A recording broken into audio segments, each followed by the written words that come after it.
Hey, Shalom, Israel. We are the I.S.U.P.K out of 125th New York. We started in 1969. We are under Commanding General Yohanna. He is the leader of this nation. And tonight is Wednesday's night biblical law class. I am priest and officer of 50, Matazabah Mark, here to bring you my topic today. What we're going to go with this is, first and foremost, if you are in Baltimore, we do have a new school here. The address is 3428 Eastern Avenue.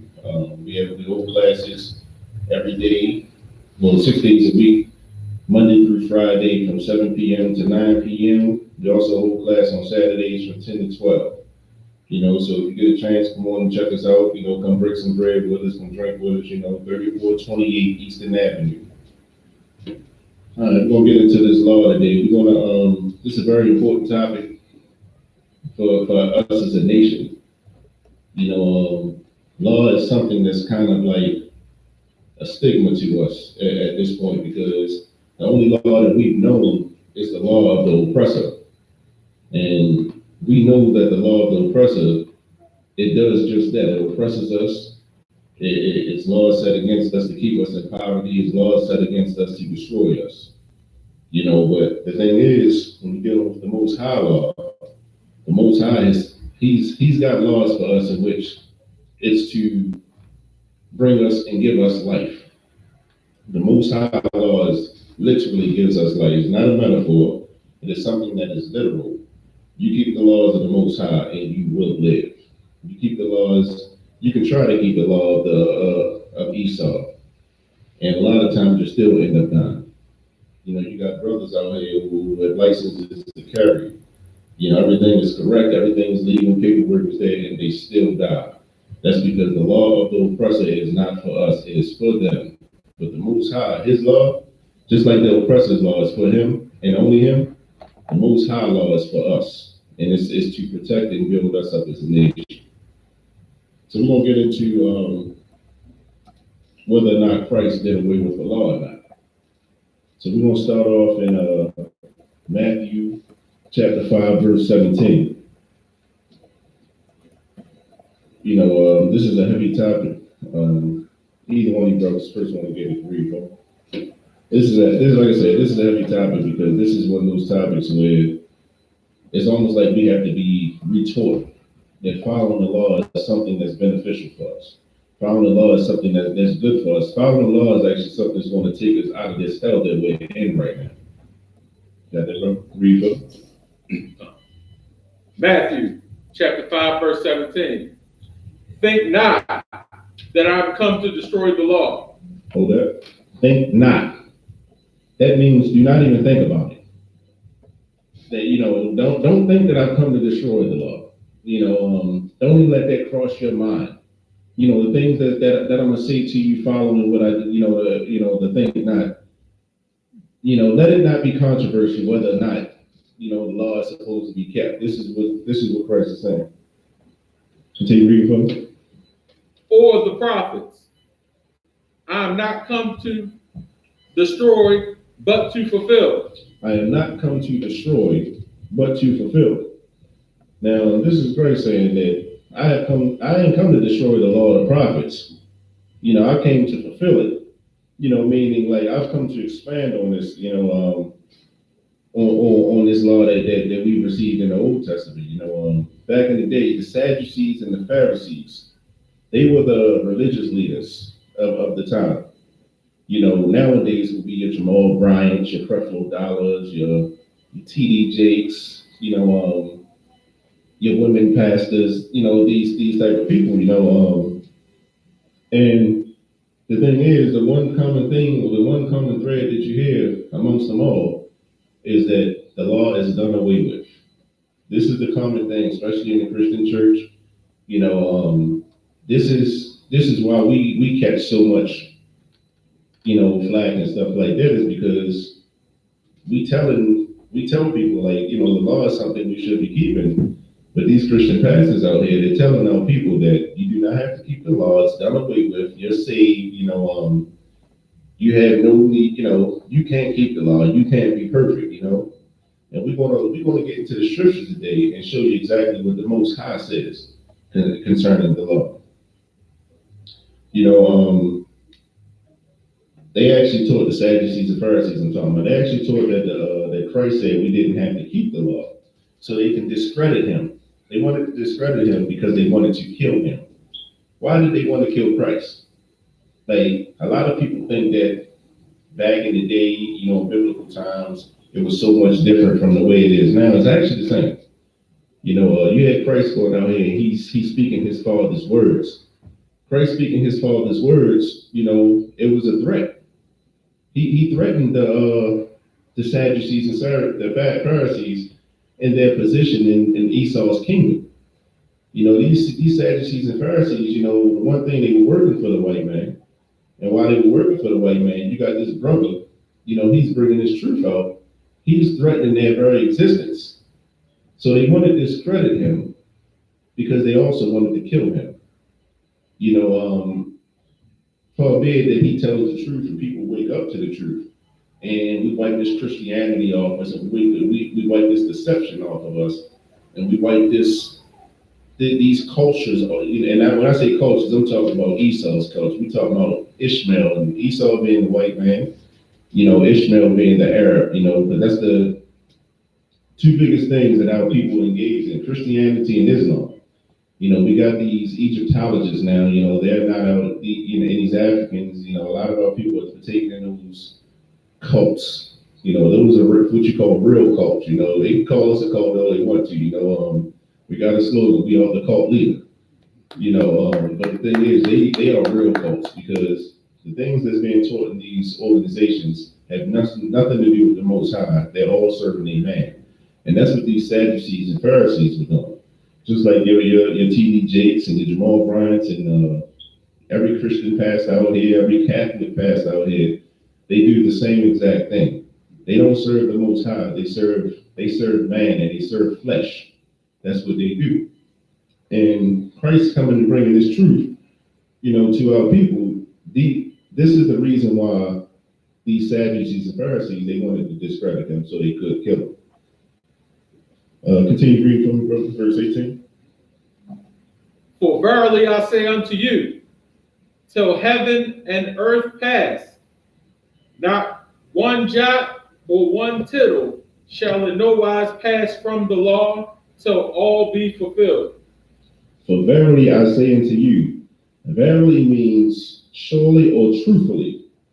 For truthfully I say unto you, till heaven and earth pass away. Heaven in this context is the atmosphere in which the birds fly in.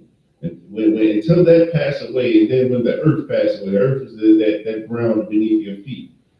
Until these pass away, not one jot being the dotting of an I, or one tittle, the crossing of a T, shall in no wise pass from this law. So Christ is telling you off the rip. Listen, man, I ain't coming to destroy this. I'm not coming here to tell you that you should not be keeping this law. Pretty much I'm going to expand on it because Christ wanted to give them the spirit of the law. Because a lot of our, Israel, we are stiff-necked people. The scriptures call us stiff-necked. We do a lot of things, and this is part of the reason we get punished, because we partake in the things that we should not partake in. But back in the the Old Testament, we sacrifice animals. We sacrifice certain things according to the sin. And by us doing that, we wasn't keeping the spirit of the law. So when Christ came to give us the spirit behind it, and that's him expanding on the law, to give you the truth. Like the Most High imparted that spirit in him that could bring to life these laws that we should be keeping. Not just let me go and sacrifice a goat or sheep or ram. Let's not just do that and think we're good.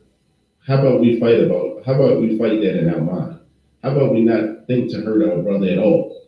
And that's a very, very, very heavy topic, especially here in Baltimore, but pretty much in every hood you go into across the world where we live at, we as in Israel, we battle so many we battle with so many things that's set against us to destroy us, you know. So that's why this law is so important, and we got to bring it out. You could keep reading verse 19. Whosoever therefore shall break one of these least commandments, and shall teach men so, he shall be called the least in the kingdom of heaven.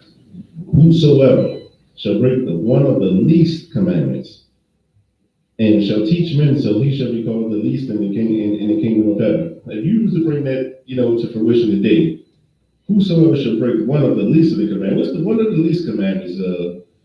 Let's say you steal something. You know, you know, people look at that like, I stole it. You know, I ain't necessarily gotta, you know, I ain't gotta fall on my sword over that. You know, but then look at something like murder, and murder being like a big sin. So it's like, you know, I ain't gonna murder. You know, I'm not gonna do that. You know, but you'll go out here and lie. You know, a lot of Christians, you know, in these Christian churches, they lie to their kids from inception.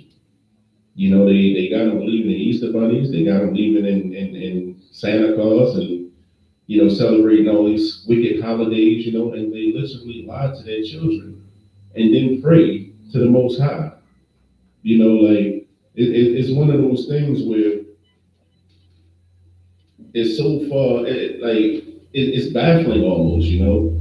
Like, you'll lie directly and then go ask the Most High to bless your lie. Like, it's one of those things that Christianity, that's why Christianity is a drug.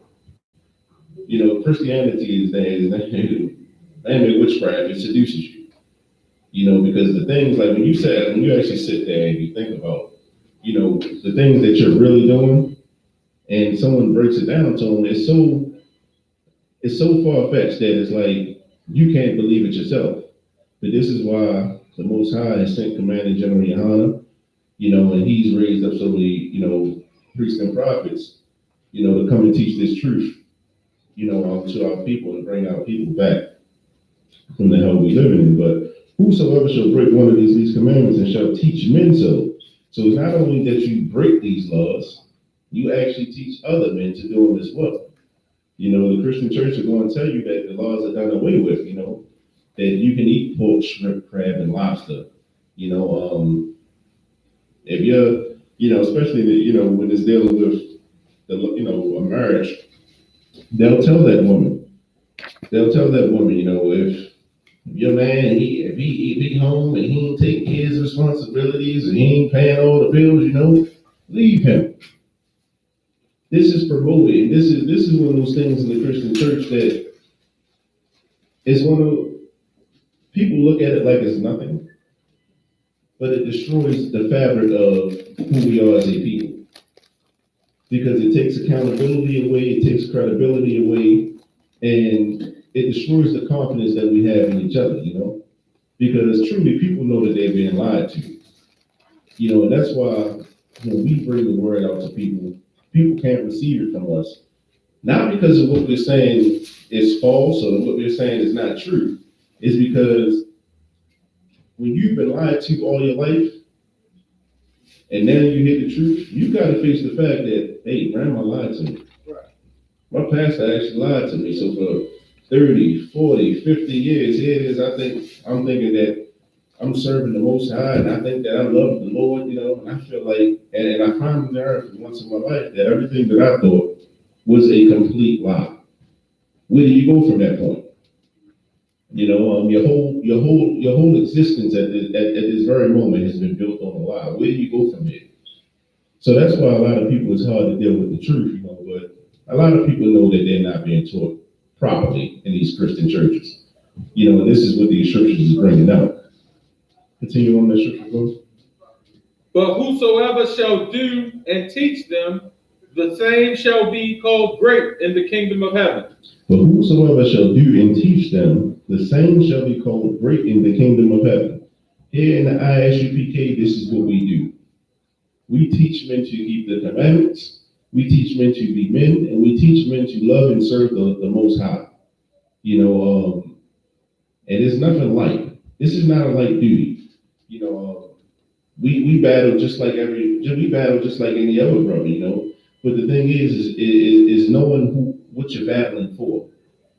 You know, the Most High didn't put this on you because he didn't think that you could handle it. You know, the Most High sent the Spirit in you, and the Most High is working with you. You know, like the scripture say, if the Most High, if the Lord is with you, if the Lord is with me, who can be against me? You know, so that means any affliction you have, any obstacles, any kind of discord that you have, you know, you keep serving the Most High, and those things the Most High will remove from you. You know, and that's the confidence, that's the faith that we gotta have in the Most High. You can't have that in the Christian church. There's a lot of people that's been hurt, a lot of people that's been abused, a lot of people that's been silenced, you know, because they sought out this truth. Here in the I.S.U.P.K, you won't be silenced. You understand? You got questions, you bring them to us. If you need counseling, you bring it to us. This is part of the duty that the Most High set before us, you know, and this is us loving our brothers as we loved ourselves. You know, and here in the I.S.U.P.K, you know, we are the men, you know, in the kingdom of God who will have rank, you know, who will have wealth. Like we not rich by any means. You know, we get out here and we struggle daily just like the next man, you know. But the one thing that we do is we serve the Lord.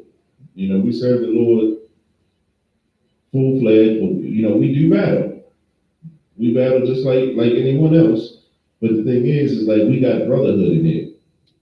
We actually got the law, so when we fighting something, we know that the law says not to do something. So because the law says not to do something, even though our flesh is telling us this is the way we should go or this is what we should do, the law tells us that no, we shouldn't do that. For instance, you know, you may get your lady pregnant or whatnot. You may not have the funds right now what you think to support a child. The world will teach you to abort that baby. The law of God is against that. That is murder. You know, it makes decision making easy for us as a nation. And that's what we've been lacking. We've been lacking, you know, righteous decision making because we've been the leaders of our people. They all err. And they cause us to sin. This is why in the kingdom of God there will be the least. Meaning your creflo dollars and your Eddie Longs and your Jamal Bryants and your TD Jakes, you know, TD Snakes. You know, though they're living off the high horse right now in Esau's kingdom, you know, the kingdom of God, they will be low. They will be begging, you know, and they'll need us to take care of them, you know. And the shoe, when they're in that position, that's when they'll remember the type of life they live, you know, how they got fed off the hog, you know, and they left their brothers and their sisters behind just to serve the white man, you know. And this is what the Most High is telling us we can't do. You know, we got brothers in here who could be doing different things. We got brothers in here who could be doing anything in this world and good at it. You know, but we've all made that commitment to serve the Most High, you know. And that's what bringing this nation together, that's what it's about. You know, sacrificing your own desires to serve, to do the will of the Most High. That's what it's about. If you could get Matthew 19 and verse 17. Law is very, very important. You know, how they say it separates men from the boys. You got to scripture read. Verse 17. Matthew 19 and 17. And he said unto him, why callest thou me good? Why callest thou me good? This is very simple. Why callest thou me good? You know, continue reading. There is none good but one, that is the Most High. There is none good but one, and that is the Most High. Now, right now, this is a conundrum right now because in the Christian church is actually taught that Christ is the Most High. You know, but if that's the case, Christ is saying, how can you call me good? There's none good but the Most High. So if this is the case, this is cutting, you know, that Christian doctrine to shreds, you know, because You have Christ, and then you have the Most High. He's just alluded to it just now in this scripture. So the Christian church teaching that Christ is God and the Holy Trinity and all that it's nothing. Continue in the scripture for me. But if thou wilt enter into life, keep the commandments. Do what? Keep the commandments. Do what? Keep the commandments. Keep the commandments. If thou wilt enter into life, keep the commandments. Why is the Most High telling us to keep His commandments? This is what I was talking about when we first started. I said that these laws will actually bring and give you life. It's not a metaphor. This is a literal. These are literal statements that I'm making right now. Keeping the law of God will bring life. God. And you so right about that. Because if you keep the law, it give you life. But if you disobey the law, you'll lose your life. Come. There is no in between. Either you with me or you against me. Either you gonna keep these laws or you're not. But I can tell you for certain, one leads to life and one leads to death. It's just that simple with the Most High. So you hear a lot of people saying that I love the Lord. The Lord is in my heart. I have my own personal relationship with the Lord. This I hear this all the time. You don't got to tell me nothing about the Lord. And they never talk about the Most High. It's always Christ. Christ knows my heart. I got a personal relationship with Him. Christ told me this. Christ told me that. What does the scripture say? Because I love the Lord. That's what I love the Lord.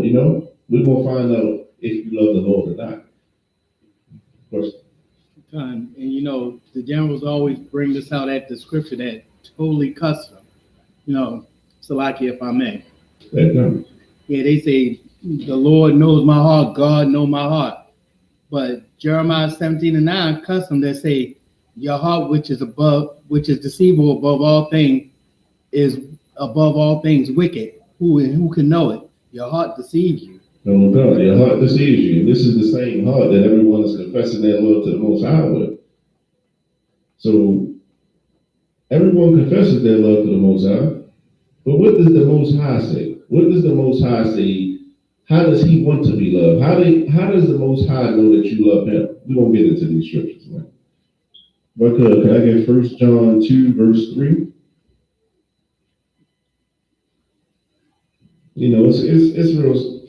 It's real simple. It's just following direction. And a lot of people don't want to follow direction. And I gotta contribute, give the blame to this to our Christian leaders and all of our black leaders at this point, because the way we've been taught as a people has driven us so far away from the Most High to ridiculous. We can't even accept the truth because the lie is so what's the word I want to use? Seductive. It seduces you. It makes you feel good on the inside. But the law convicts you. When you're doing wrong, you need to be told that you're doing wrong. That's the only way you can get right.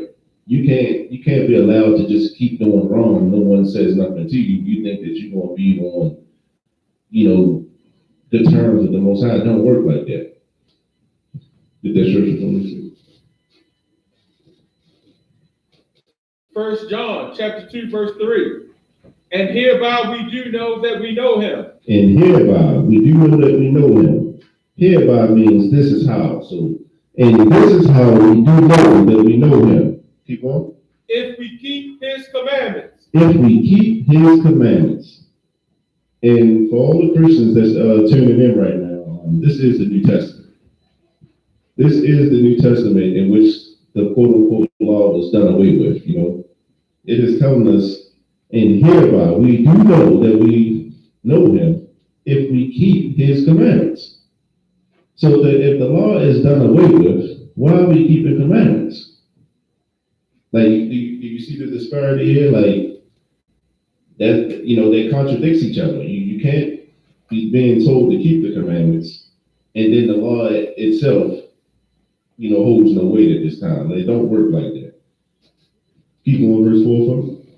He that saith, I know him, and keepeth not his commandments. He that saith, I know him, and keepeth not his commandments. What does the scripture say about him?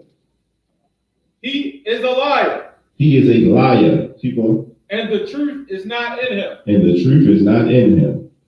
So for the very first time, for some of our listeners that's tuning in, you're going to find out that if you're not keeping the commandments of the Most High, not only how can you love him, but the Most High is calling you a liar as well. So we're going to bring this on like your Christian pastor who you've known for 20, 30 years, who told you, all you got to do is confess the name of Jesus and you're saved, the laws are done away with. Let's bless this meal, and you go and you eat that big piece of ham. You eat them shrimp, crab, and lobster at the especially this weekend coming up. This Sunday, Father's Day, it's nothing but crab feasts and shrimp festivals and stuff like that going to be had, And these same people are going to be praying to the Most High to bless this stuff. If I may, and Salaki on this, and you right about that. Holidays coming up, they're going, and these so-called Memorial Days to man, not to the Most High, is coming up. They're going to say, bless this meal, and, thank the Lord for this food. But according to the scriptures, Isaiah 28:9, which the pastors look very past Isaiah 28:9, say, he that turneth his ear away from the law, even his prayer shall be an abomination. So if the Most High says unclean to eat, you making it more dirty by thinking you can pray to make it clean. Then also in Leviticus 11:47, the Most High said he made the difference between clean and unclean food, which going back to the dietary laws, which means clean food you can eat, clean animals you can eat, and unclean animals that you should not eat or touch. And the Most High, he's brought these laws to us for a reason. Like it's not just the Most High saying do this and don't do this in the head, and it serves no purpose. Like he knows what he's doing. We'll drop that. Let me get that. His law is not grievous. First John 5:3. Can I get 1 John 5:3? We're gonna come back to that scripture by the way too. Let me get 1 John 5:3 real quick.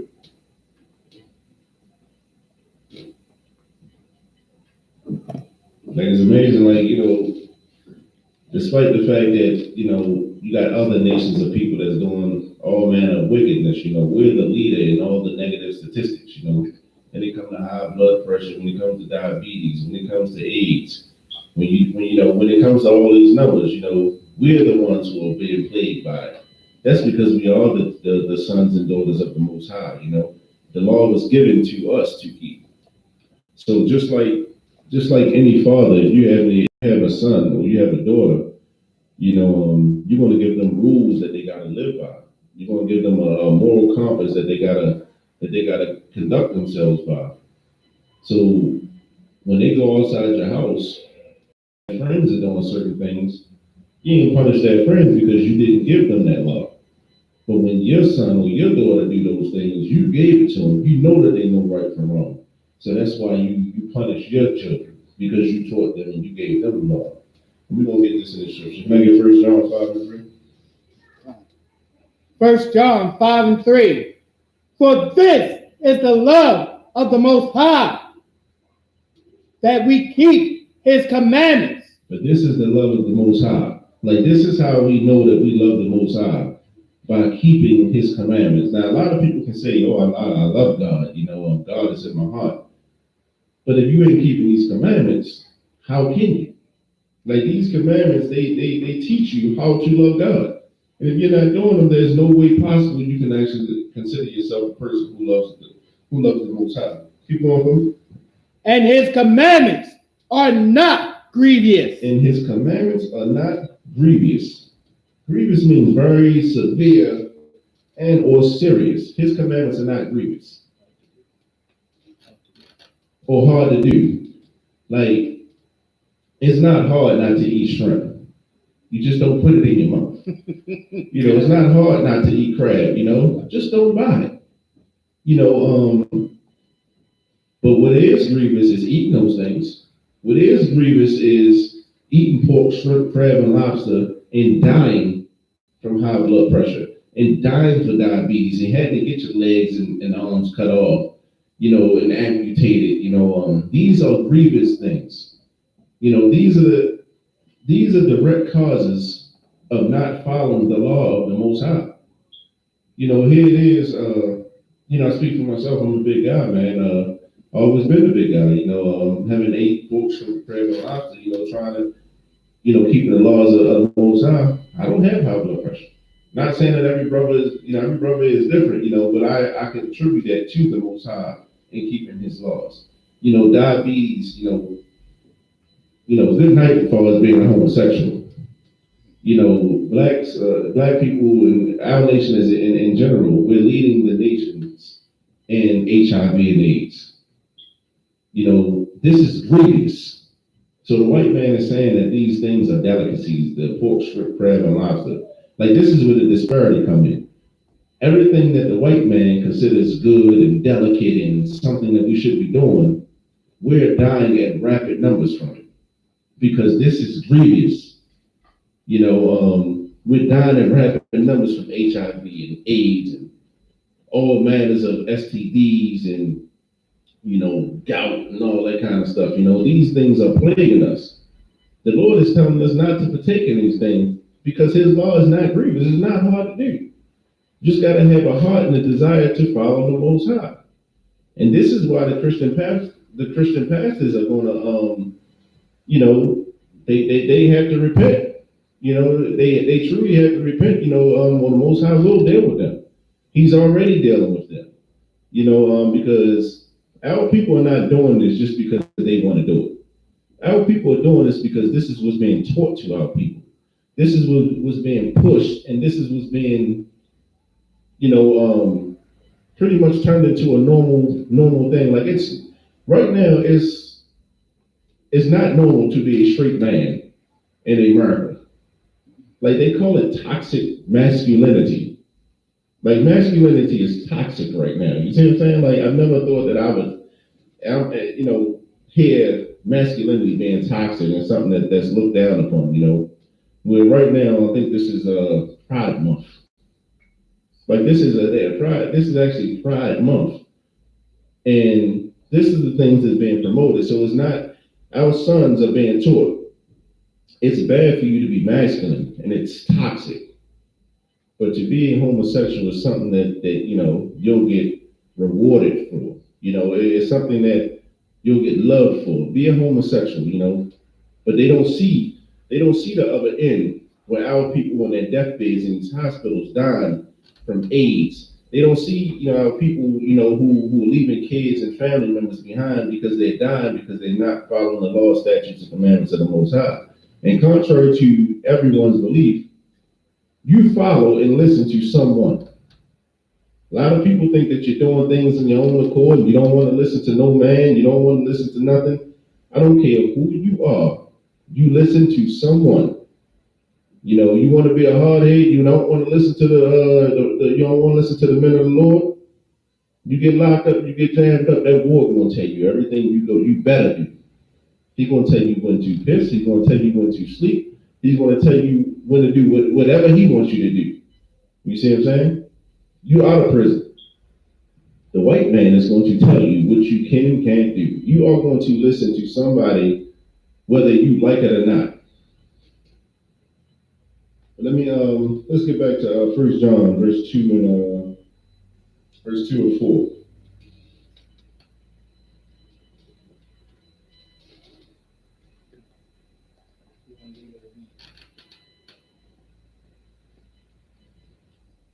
First verse and get it.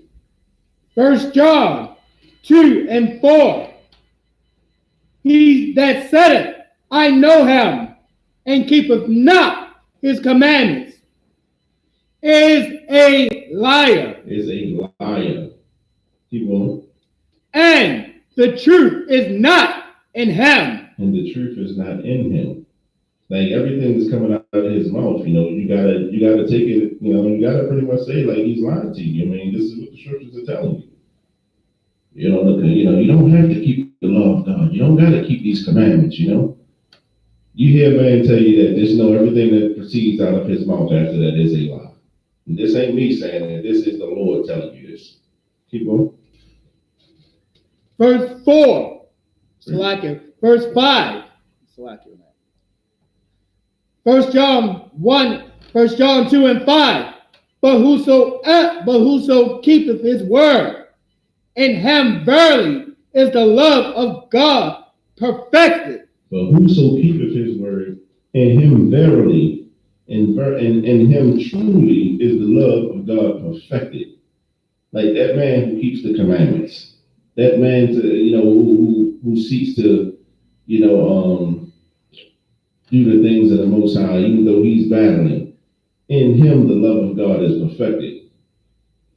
Continue reading. Hereby know we that we are in him. Hereby know we that we are in him.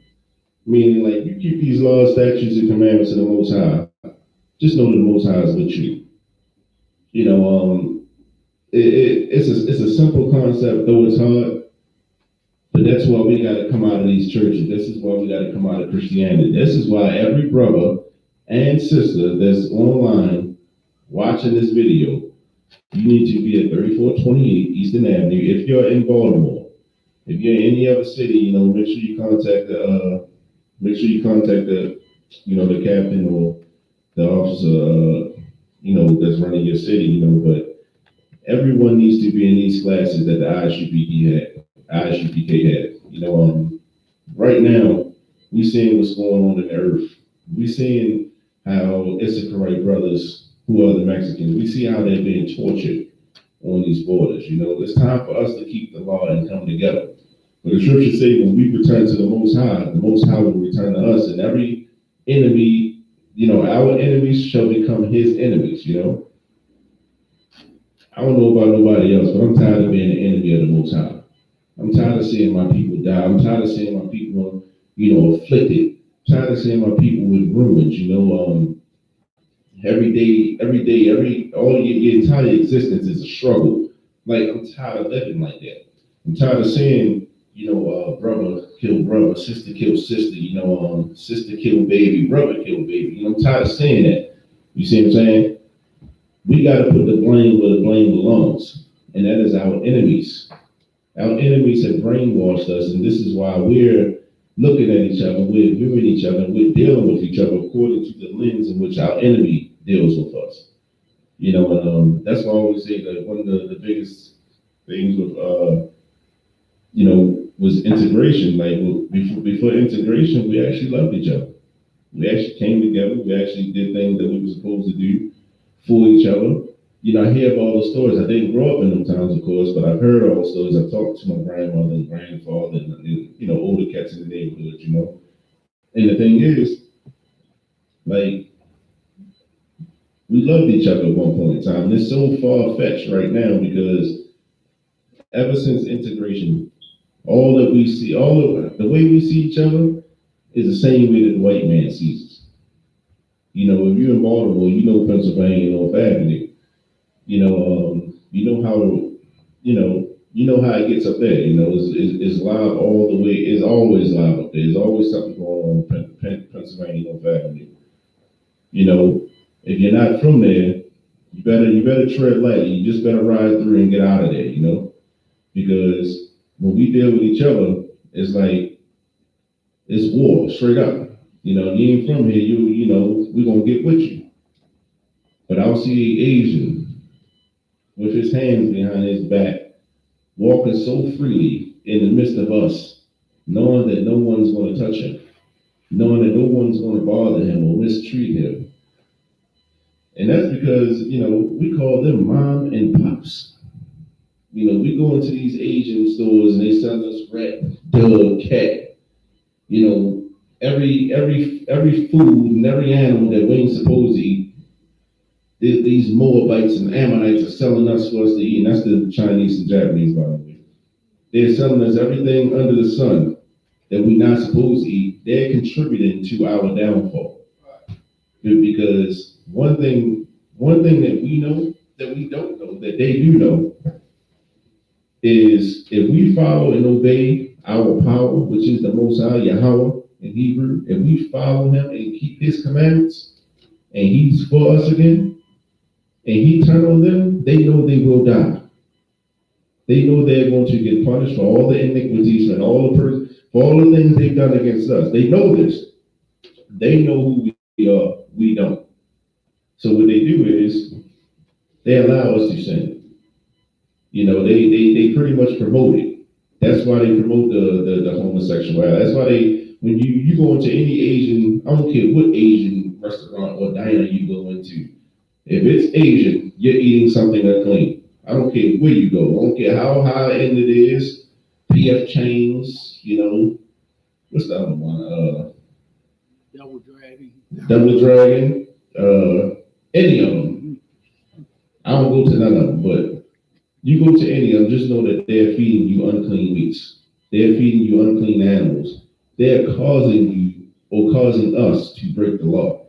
You know, but the thing that gets me is I hate to see them walking in our community so free.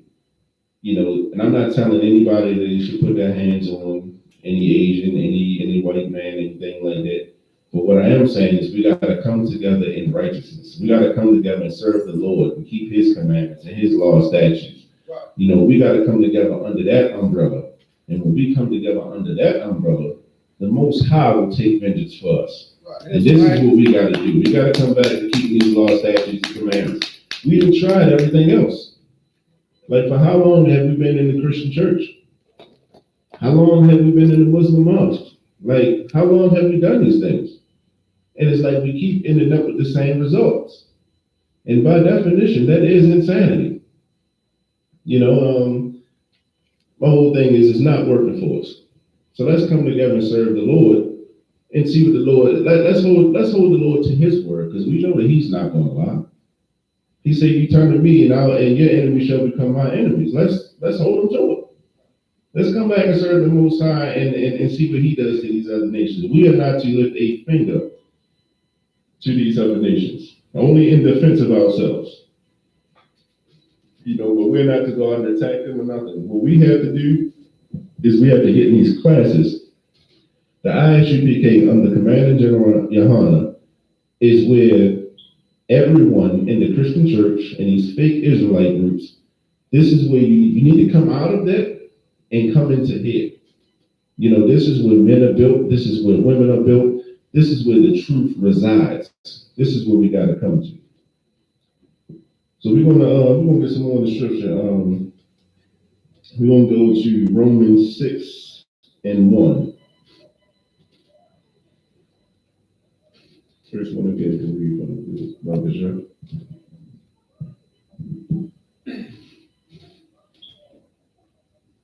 Romans chapter 6, verse 1. What shall we say then? Shall we continue in sin that grace may abound? What shall we say then? Shall we continue in sin that grace may abound? This is Paul asking the question. Shall we continue in sin that grace may abound? Let's drop down to verse 15. We're going to get the answer on this.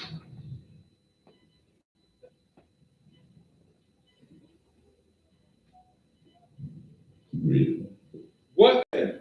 Shall we sin because we are not under the law, but under grace? God forbid. God forbid. What then? Shall we sin because we are not under the law, but under the grace? This is where a lot of Christians, they misquote Paul and because they don't understand the Bible because they've never been taught. The only way you're going to get taught is coming up to this I.S.U.P.K. You know, that's just as simple as that. You know. Also the old Israelite, Old Testament Israelites do too. Yeah, you Old Testament Israelites, you as well. You know, what then? You know, shall we sin because we're not under the law? See, under the law, it was certain sins that required certain punishment, even death. So we're not under the law because when you sin, a priest don't gotta come to your house right now and slaughter you. A priest don't gotta come to your house and kill you or do certain things because you sinned at this point. The Lord has given us, we're under grace, meaning the Lord has given a time period in which He wants us to come back and return to keeping His law, statutes, and commandments. The perfect analogy for this is if you have a BG&E bill or a lighting bill, and your bill is high and you can't pay it on that day, they send a turn-off notice. You call your electric company and you say, listen, I ain't got the money this Friday, but next Friday I'll have it. I can pay it in full. And typically what they'll do is they'll give you an extension in which they call a grace period. Now this grace period, this isn't saying that you don't have to pay that bill. This grace period, what it is saying is we're going to give you this amount of time to get this money to us, and after that, we're turning your lights off. Like there comes a time when you gotta actually, face the consequences of your actions. And this is the grace that the Most High has given us. He's given us a time period in which we can come back to Him. We can start keeping His law, statutes, and commandments. We can come back to doing what He's commanded us to do. Because once that grace runs out and that time is cut short, the penalty of sin is death. And people will die. So this is why the Lord has sent His prophet to the earth, back into the earth. Since 1969, bringing His word out, man, that we got to return back to our power. The other nations recognize the power that we serve. They understand the power of God, but the one thing that they understand that we don't is that we are the people who that power is for. You got to ask yourself, like, why does it seem like we as a nation, it's like we get the short end of the stick all the time, I mean, you look at blacks, Hispanics, and Native Indians, it's like we getting the short stick of everything all the time. And it's like you gotta ask yourself, why is that? We're getting that short end of the stick because these other nations know who we are. It's not no coincidence. It's not nothing, like how the scriptures say, like they consult together with one consent. Like they come together and they plot these things out. Like this stuff just don't happen. Like they have full-fledged meetings on how they're going to destroy Israel. How the scriptures say, we'll make them so that, I'm paraphrasing, that Israel will no longer be a nation. They want to wipe us out, but they can't, So when you want to wipe a person out and you can't, what you got to do is you got to let them wipe themselves out. And this is why you have the hood. This is why you have drug epidemics. This is why you have guns being put in the communities and stuff. If these nations know who we are, and because they know they can't do nothing with us, this is why they put us against each other, But that's what that, shall we sin? God forbid. That means hell no. That's what Paul is telling you. Hell no, you should not sin. This grace period ain't for you to go and do whatever you want to do under the sun. This grace period is for you to get yourself together. Going out here and sinning, like, it's almost like you punish a child. If you punish your child and y'all in the living room, this is where all the toys and stuff is at. You sit them upstairs in a room and they got more toys up there. Where's the punishment? Like you can't punish somebody and then send them to, to another place and their punishment is better than the fun they were having. Like that don't make sense. You see what I'm saying? And this is what the Lord is saying. Like this grace that we're given is not for us to continue to sin. This grace that we're given is for us to get ourselves together. Listen to the priest and prophets of the Most High and get back to being who we're supposed to be. That's what this is about. Let me get verse 16, please. Brother Chuck. Know ye not that to whom ye yield yourselves servants to obey? Know ye not that to whom ye yield yourselves servants to obey? Go ahead. His servants ye are to whom ye obey. His servants ye are to whom you obey. Whoever you yield yourself, you are now that power or that man's servant. Keep on. Whether of sin unto death, or of obedience unto righteousness. Whether of sin unto death or obedience unto righteousness. This is what I was talking about earlier. I don't care who you are. I don't care how independent you think you are. We all follow and listen to someone. Now, either you're going to make decisions to follow sin.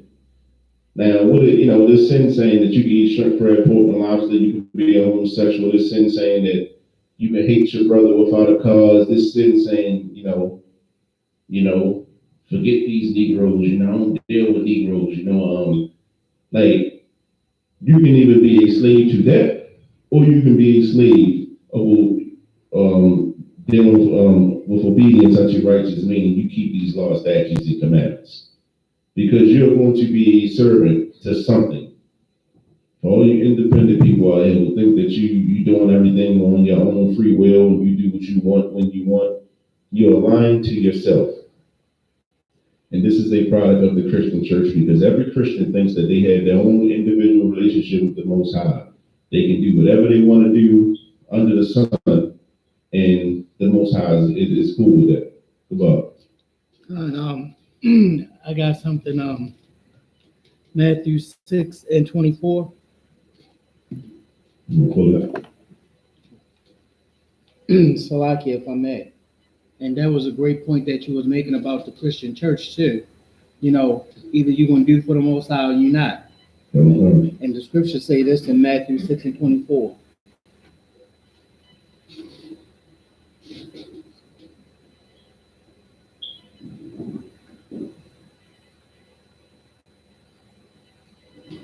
God, I got it. Mm-hmm. Matthew 6:24. No man can serve two masters. No man can serve two masters. For either he will hate one and love the other. For either he will hate one and love the other. Or else he will hold to the one and despise the other. Or he'll hold to the one and despise the other. You cannot serve the Most High and mammon. You cannot serve the Most High and man. It is impossible to do. And this is the truth of the Bible. Like, these are not the words of I.S.U.P.K. These are the words of the Most High. You see what I'm saying? Like, that's why, how can you love the oppressed and the oppressor? That is impossible to do.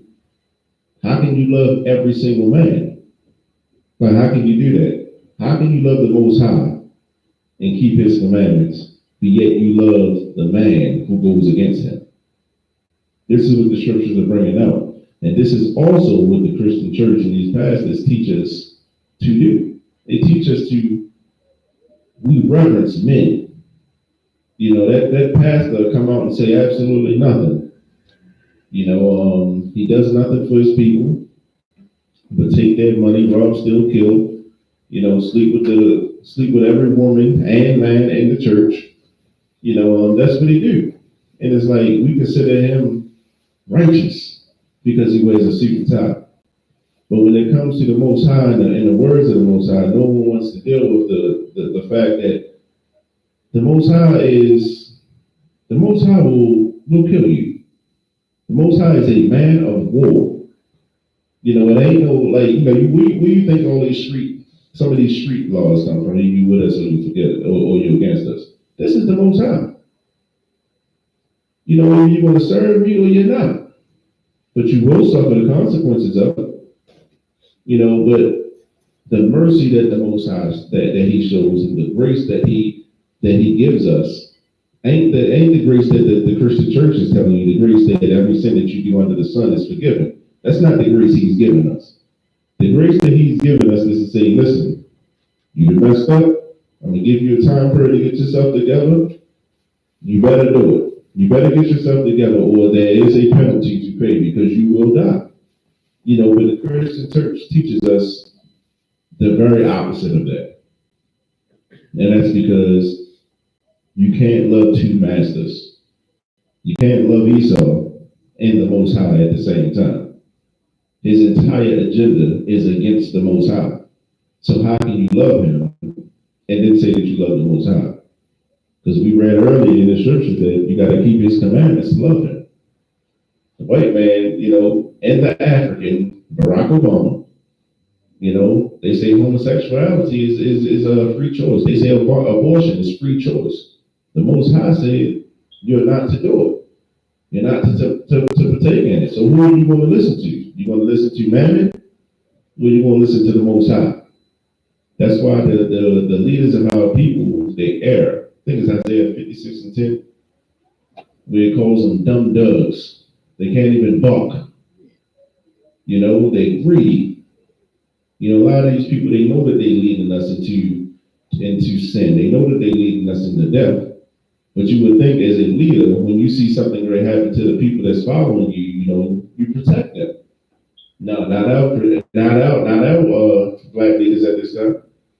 That's why we thank the Most High for His grace. We thank the Most High, for Commander General Yohanna, for being such a diligent brother and holding on to this truth, and raising up men under him. Because without that, we would all be in the streets doing all manners of wickedness, That's why we strive every week. We get on these corners, weather permitting, Lord allowing, we get on these corners and we bring the word of the Most High to the streets. We do that, to the highways and the byways. We do these things because we love our brother. You see what I'm saying? We do these things because it's a law for us to do these things, go out there and raise up these lost sheep. This is what we're told to do. Christian church ain't going to do that. You got to come out of that because they're serving that beast. See what I'm saying? Let me get, we're going to find out what sin really is. What is sin? We talk about sin a lot tonight. What is it? Let me get 1 John 3, verse 4. We're going to find out what sin is, and we'll learn what we can do to stop doing it. Is that something? 1 John chapter 3, verse 4. And for all of you Old Testament Israelites and Christians, these scriptures are coming out of the New Testament. These scriptures are coming out of the Testament that you say that, the law was done away with. This is where these scriptures are coming from. Read that for me, guys. Follow the show. 1 John 3 and 4. Whosoever committeth sin transgresseth also the law. Whosoever committeth sin transgresseth also the law. Keep going. For sin is the transgression of the law. For sin is the transgression of the law. So sin is pretty much you're doing something against the law.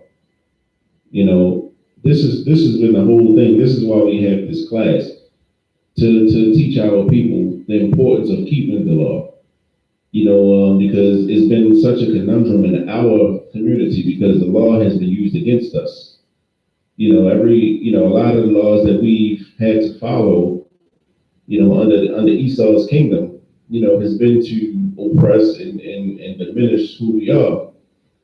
This ain't the same with the Most High laws. The Most High laws is to bring us, make us free men. The Most High has laws for us to live and love each other as we love ourselves. These are the laws that the Most High give us. So we can't view the Most High laws in the same regard as Esau's laws, because his is sent to destroy us, where the Most High laws is given to us to bring us back out of this hell that we're living in. And this is the one thing we as a people, as a nation, we got to understand. Like I said, it's not hard to keep the Most High's laws. You just got to have a heart and a desire to do it. And when you feeling weak, this is why we come to this class. This is what the I.S.U.P.K is for. It's not talk. It's not all talk. It ain't. We're gonna break scriptures down and we're gonna, tell you to do this and tell you to do that.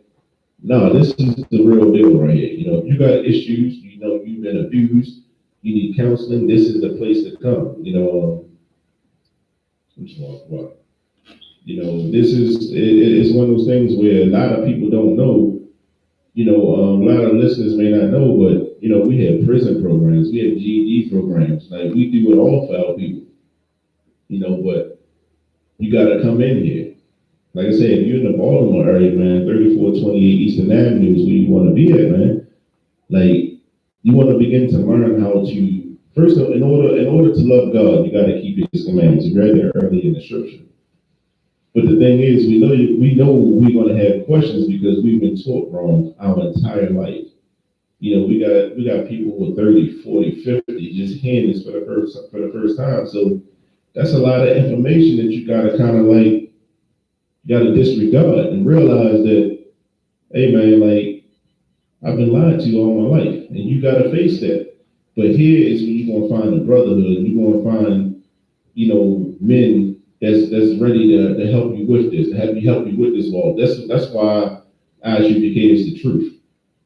I.S.U.P.K is the truth because not only do we come out here and we teach the truth, but in our conduct is the truth. You can break down scripture all day and be evil. This is what you see in these other Israelite groups, you know. This is what you see in well, I ain't even say the Christian church, they don't break no scriptures down, but you know, they just flat out don't. You know, they will take a scripture and destroy it, have no, you know, won't be on point at all. But as soon as you say something to them, I remember having a conversation with a brother before, I told him that he said God is all love. I said it's impossible when the scriptures say He hates. And I took him to Romans 9 and 13, you know, for Jacob have I loved, and for Esau have I hated. And mind you, he was an older guy, man, and when he seen that, he gave me one of these looks. You know, he's looking down in his Bible under his glasses, you know, because it's like, I've never seen this scripture before. So he asked me, what Bible you reading out of? So I'm like, I'm reading out the King James Version, you know. He looks at my Bible, he's looking and examining it, you know. He's never seen it before. But the thing is, he was a minister, meaning he was teaching other people these scriptures, and he's never seen that before, which is scary. Like these are the type of people that's leading our people right now, and this is why we're in there. Okay, and you know that is so funny that you said that because they missed this scripture in Psalms completely. It's Psalms 139, 21, and 22. And I'm gonna just read through it real quick if I may, sir. It says, do not, I hate them, O Lord, that hate thee, and I am not grieved with those that rise up against thee. It says, I hate them with a perfect hatred. I count them as my enemies. I hate them with a perfect hatred and count them as my enemies. And God is all love? I think not. How does scripture say, God forbid? Hell no. You see what I'm saying? So it's like, when you hear this for the first time, you're going to be left with a decision to make. Either you're going to continue to be willingly lied to, or you're going to say, you know what? Now I got to start asking some questions. I got to get the truth of this Bible now, man, because for 30, 40, 50 years, I've been taught this one way. I just heard and seen something that contradicted everything I've been taught. You go to your Christian pastor and ask him any question about what you learned tonight, he going to put you out of church. I'm telling you straight up. He's going to mock you. He's going to tell you all you can do is send your tithe money in, but outside of that, you have no affiliation with this church, you know. That's what they're going to do, you know. But you come to the I.S.U.P.K, man, you ask your questions, man, you get these breakdowns, and you will learn. You know, you'll see the change. Matter of fact, you ain't got to see it. The people around you will see the change in you. The people around you will see your conduct change. The people who, you know, who you smoke weed with, you know, they'll notice that you saying like, hey man, I ain't smoking weed with y'all no more, man. They'll know that it's a change in you. But what you're going to be doing is you may find some hardship in dealing with the brothers or sisters that you deal with in the world right now, but you're going to gain real brothers and sisters here in the I.S.U.P.K. You feel me? Because the Lord will separate you to test you, you know. But the thing is like, if the Lord is calling you to do it, it's because He knows you can do it.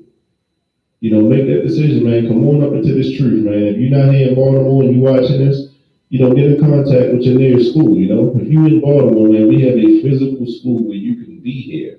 3428 Eastern Avenue, man. Like, we got a new school. All of us, you know, we brothers, we putting together, man, trying, you know, building this school up, man. Get in these classes with us, you know. Like, it's for us. You Black, Hispanic, Native Indian, man, come on up into the school, man. Like, this is the truth. Like, we ain't gonna hurt nobody, you know. We here to heal, shield, and protect. You see what I'm saying? This is what we do in the I.S.U.P.K under the command of GEN.YAHANNA. Like, that's what it is, you know. And this is what the law does for us, you know.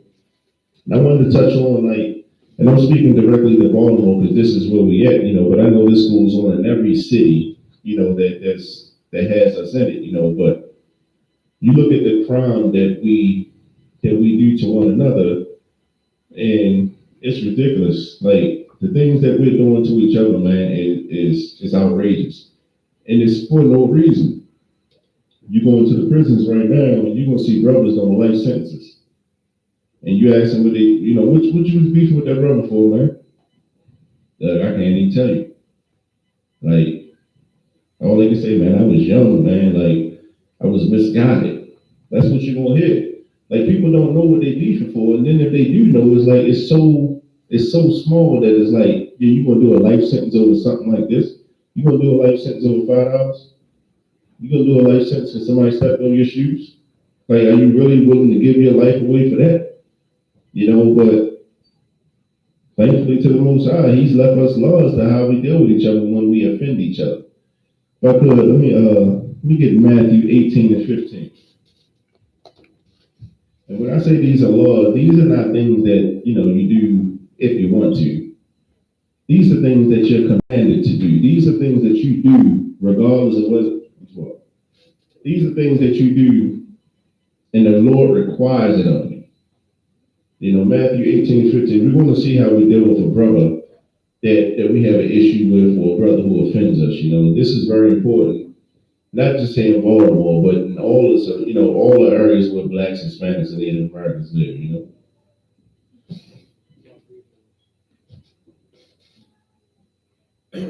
Matthew chapter 18, verse 15.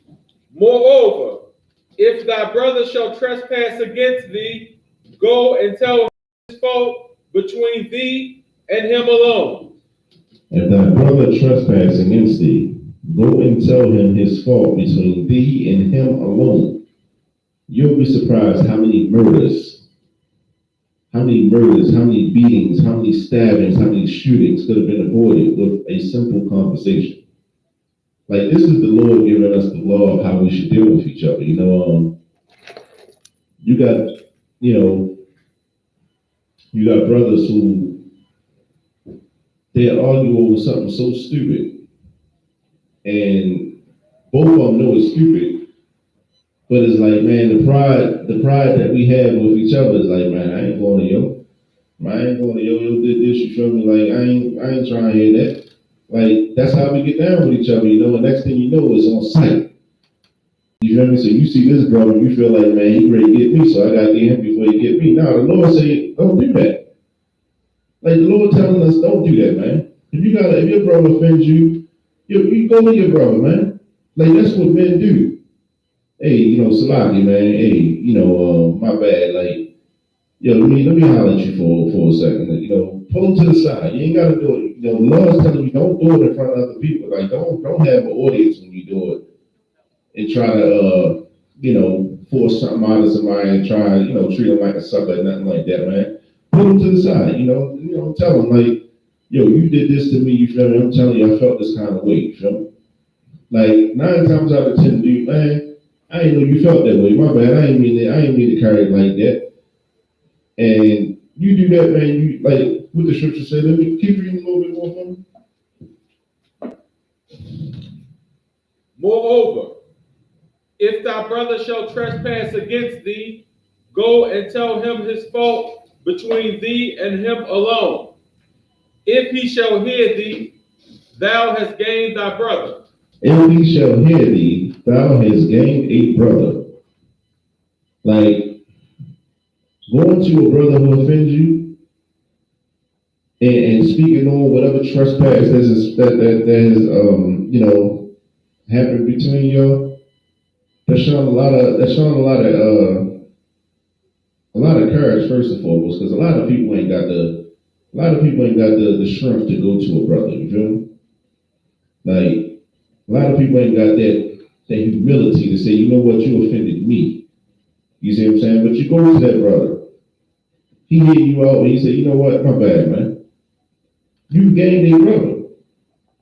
You know, I've had situations where people come to me and they told me some things that I've done and I didn't intend it like that. You know, so I'm like, hey, my bad. And it's like, we cool. Like, a lot of my Titus boys, man, like, we've had issues in the past, but we've came together, we sat and we talked it out, you feel me? We've stayed locked in because of that. You see what I'm saying? But far too often, especially here, in our communities, it's like we don't give each other the benefit of the doubt.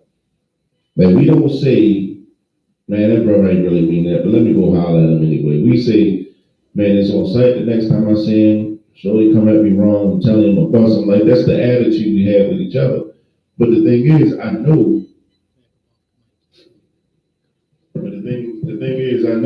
that we can come together in righteousness and keep these laws, statutes, and commandments, and we can have better relationships with each other. The reason I know it because we do it with every other nation. Like, we do it with every other nation. We forgive every other nation. Every offense that every other nation does to us, we forgive them for it. You see what I'm saying? Like people, our own people, will come up against us because we say we love black people. We don't deal with white people. We hate the white man. And we say that our people come up against us. The white man actually understands why we're saying it. We're not saying we hate the white man because of his skin color. If that was the case, we'd be just like them. We'd be bigots just like them. That's not the case. We hate the white man because of the crimes that he's committed against our forefathers, against us. Like, can we require justice? Like, is it racism for me to require justice for my people and my forefathers and what happened to our people? No, that's not. That's what they do. That's how, and that's how they hate. You see what I'm saying? So it's like, we forgive them for all of that. The first thing we'll say is, man, that was back in the day, man. Like, gotta get over that. But that one brother who stepped on your shoes, you feel me? That one brother that didn't pay that $50 back, you'll hold that grudge on him for the rest of his life. Every time you see him, it's like that nigga, right? Like, that's the attitude we got with each other, you feel me? And that attitude is because of the Christian church. That's the attitude of the Christian pastor. You see what I'm saying? He'll forgive the oppressor, but he won't forgive his brother. You see what I'm saying? You walk up to that Christian church, you feel me? You already know they're going to talk about you. Off the rip. Some of them ushers are the meanest women you want to see in your life, I'm telling you. Them parking light ushers, they are mean as hell. You already know what you're in store for when you walk into the Christian church. You see what I'm saying? So you judge everybody according to that experience. I'm trying to tell you, man, you come into the I.S.U.P.K, man, you learn true brotherhood, you learn how to keep the law of God. This is what we got to do. Let me get some more of that scripture. But if he will not hear thee, then take with thee one or two more. Listen, the I.S.U.P.K, we're into the business of counseling our people. What you want to do is you want to seek counsel for any issues that you have. If we could, we'd probably drop our phone number somewhere we can contact or something like that online for the Baltimore camp. But this is very important because if we got issues and we got beefs, I don't care if you're in the world, I don't care if you never had an affiliation with the I.S.U.P.K before. If you're Black, Hispanic, or Native Indian, give us a call, man. Let us counsel let us counsel you with any issues that you have. You see what I'm saying? Like, you talk to one of the priests and prophets and you find out, that there's a better way to resolve the issue with each other than pulling out a gun and shooting each other. You see what I'm saying? Like, this is the kind of respect and brotherhood, not just brotherhood, but this is the law that we must keep with each other. Like I said, the Lord is not asking us to do this. The Lord is requiring this of us. He's telling us this is what you got to do.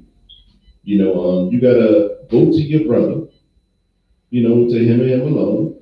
If he hears you, man, you gain the brother. Y'all going to be boys after that. If he don't hear you, if you in the world, give us a call, man. Give us a call, man. We have experienced, we have trained, men who fix issues, who fix nations here. You see what I'm saying? Don't go to your homeboy who already agree with you, that's ready to ride on somebody or something like that. Don't go to him and ask his opinion. Because he gonna gas you. Next thing you know, you're gonna be sitting in prison because he snitched on you. You see what I'm saying? Don't do that. You go to the priest and prophets of the Lord and get your issues resolved. This is what we must do as a nation. We got to keep these laws, statutes, and commandments. And by you doing that, this is showing the love of God that you have in you. This is you keeping his commandments. This is you not killing your brother. You see what I'm saying? And listen to what the Most High has told us to do. Let me get 1 John 4:20.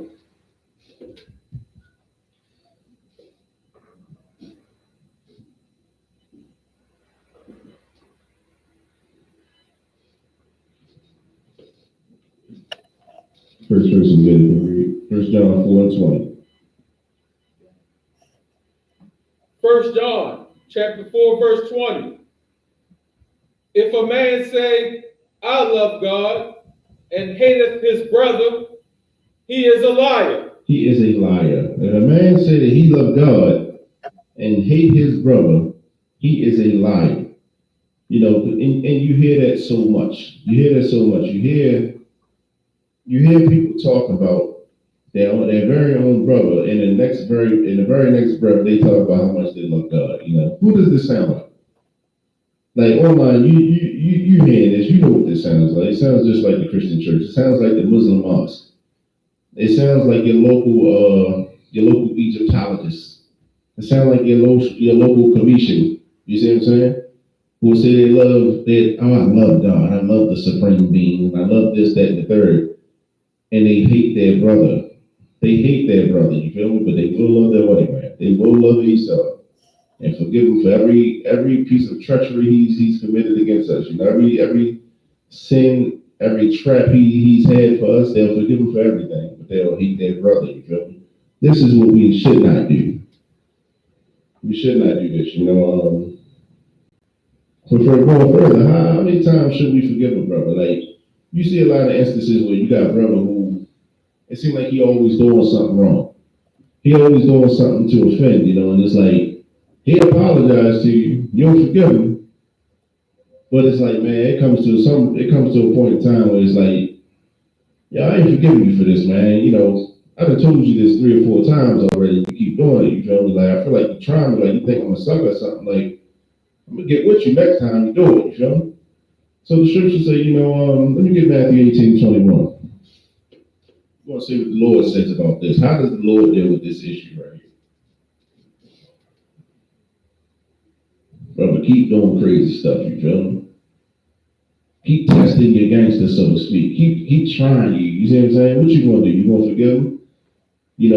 Once or twice, and then you gonna get with him? What you gonna do? What does the Lord say to do? That's what's important. Matthew 18:21, if you got it.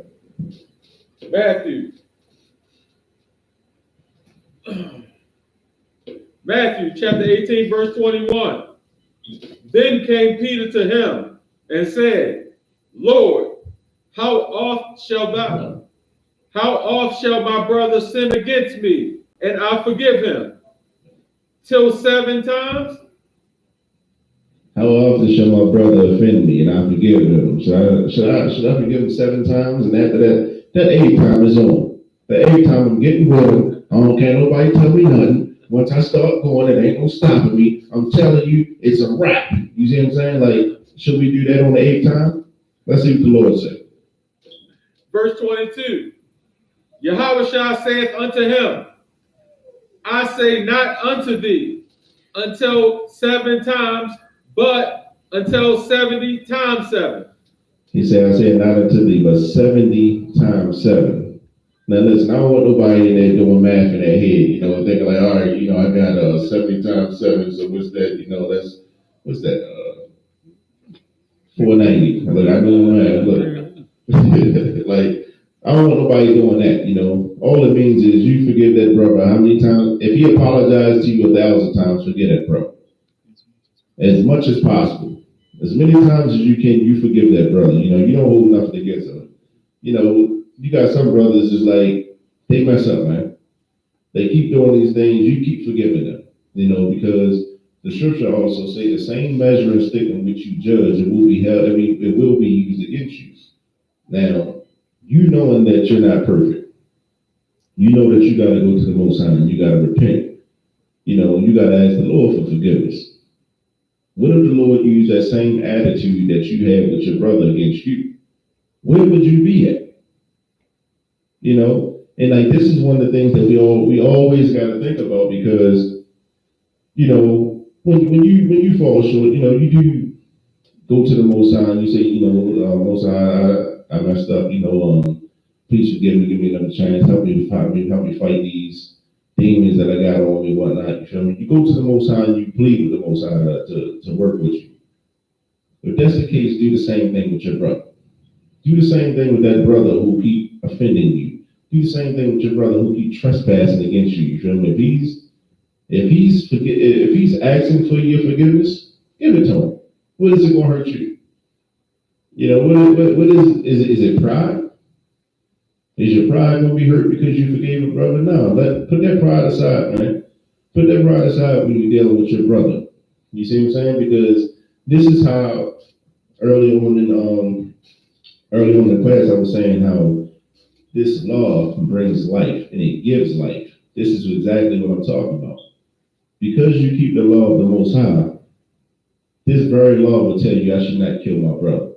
This very law should tell you I should not hate my brother. And because you keep this law, you will not pick that gun up and shoot your brother. You feel me? If he offends you, go to him and him alone. You feel me? And this is what we're commanded to do. We can read verse 21 from the show. Matthew chapter 18, verse 21. Oh, so let me get 1 John 4 and 21.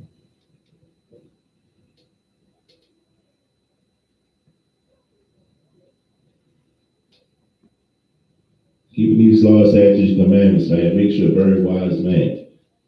You know, you may not be the smartest, you may not do this the best or that the best, you know, but the thing is, you serve the Most High and keep his laws, statutes, and commandments, you know, you will be a wise man. You'll have a knowledge that far surpasses anything that this world could ever provide you. You see what I'm saying? Like, that's the beauty of it, you know.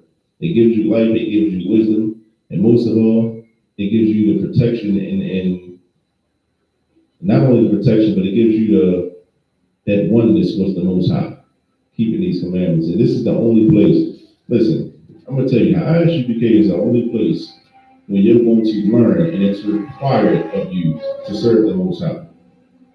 You know, coming in here and being on your own, you know, you on your own wave and you doing what you want to do, nah, you ain't doing that here. You know, but it's for a reason. The reason is, like, we're teaching men, and I.S.U.P.K is teaching men to serve the Most High. Like, this is what we're called to do. You see what I'm saying? You can do what you want to do in the Christian church. You can do what you want to do in these other Israelite groups. You know, but the thing is, we serve the Lord. We serve the Most High here. And that's what it's about.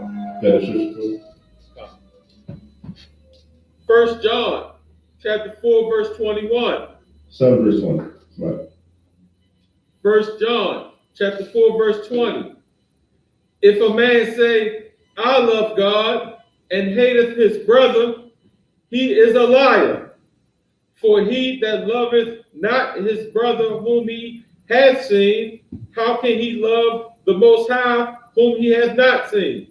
For he who loveth, for who can love his brother who he have seen, how can he love the Most High who he have not seen? Like, how can you really say that you love the Most High and we've never seen him, but you hate the brother that lives right next door to you? You can't stand the brother because he borrowed some sugar from you and he ain't returned it. You know, you can't stand the brother because he played music, you know, on a Thursday night, too loud for you, and you ain't get that good sleep that night. You hate him because of that. You see what I'm saying? That's not the attitude we got to have with each other. Like, the Most High expects more out of us. And once we start coming back to this law, that's where the life, this is where the life and the spirit of our nation will truly be on, like, we'll be on a high at that point. You see what I'm saying? These other nations know that. That, you know, integration wasn't something that we designed or something that we pushed forward. Integration was something that they used as a weapon against us. They use integration to destroy us from within. You see what I'm saying? Like, you know, just to, you know, go back to, you know, stories that happened a couple of years ago. What's his name? Dylan Roof Storm. You know, back in the day, you know, it was summertime, I believe, that this happened. You know, white boy walking up to an all-black church with a trench coat on and swastikas all over, you feel me? He ain't getting in. Like, he getting checked out. You see what I'm saying? But integration say, you know what, that white man is God, you know? So though he has a trench coat on, it's 90 degrees outside, let him into your congregation, and you see what happens. You see what I'm saying? This is the product of integration. You see what I'm saying? This is the product of us serving that master that's not the Most High. This is the product of us serving the white man and not the Most High. Continue with that scripture, too. And this commandment have we from him. And this commandment have we from him. Like, we have a commandment. You know, love your brother, man. If you gonna say you love the Most High, love your brother. You know, because Lord ain't gonna respect you saying that you love him, but you hate on your brother, or you hate your brother, especially with other gods. Like, there is nothing that can make me hate a brother. You see what I'm saying? Like, at the end of the day, all the afflictions that we had, all of the oppression that we've encountered, you know, how can you hate the brother that's endured this with you, but love the man who put you through it, and the sons and daughters of the man who put you through it? It's impossible. You see what I'm saying? But it happens with our people, and that's because we've been taught. We've been taught by these pastors. And I keep giving it to these pastors because this is where a lot of these pastors and these imams and these Muslim mosques and stuff like that, I'm giving it to them because these are the ones who people deem as leaders for the nation. Like, people deem that Christian pastor and their imam as a leader, so they go to them with their issues. They're not getting proper counsel. They're not getting wise counsel. You see what I'm saying? Like, you know, Christian church and the Muslim mosque will tell you, leave your spouse. You don't like something, they don't leave them. They teaching that woman to be whores. You see what I'm saying? You go do what you want to do. Go sleep with that brother. You know, he got a little more money. He drive a bigger car than you. You feel me? Like, they teaching our sisters to be whores. You feel me? It's like, how can you ever expect a nation, you know, to be respected amongst the other nations when we doing things like that? All manners of evil towards each other. You see what I'm saying? You can't do it. I tell you what, a lot of people, they can say what they want to say, but I'm saying, when I say other people, I'm talking about these other nations. Contrary to everyone's belief, these other nations, they show respect to the I.S.U.P.K. They respect our stance. You know, they respect us bringing this truth out, because the one thing that they know is we know who we are, and we stand for that power that they fear. They know that if that power, the Most High, returns back to us, he's going to destroy them. You see what I'm saying? They know this. It's all throughout the scriptures. You know, these nations, you know, the Most High was called the Terrible. He was called the Terrible because he would slaughter nations for our sake. You see what I'm saying? These other nations, they pass their history through generations. They know who we are. We just don't. You know, and that's what the issue is. You know, but we have a duty. We have a duty, especially as black men.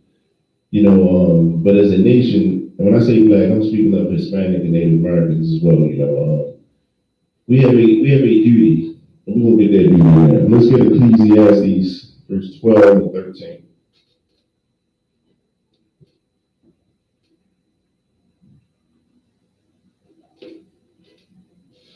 Ecclesiastes 12 and 13. We're gonna find out what our duty is, you know.